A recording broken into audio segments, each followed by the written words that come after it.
共产党的特工来了几个人？4个。出来！从哪儿来？苏联。来哈尔滨干什么？18号有个秘密信号。啥秘密信号？叫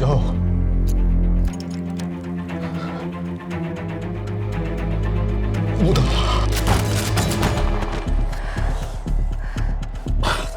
完了！为了这次行动，我们整整训练了7个月。都训练什么呀？跳伞、射击、格斗，还有俄语。告诉我们的特马行动是什么？你说他们是要掩藏什么才付出那么大的代价？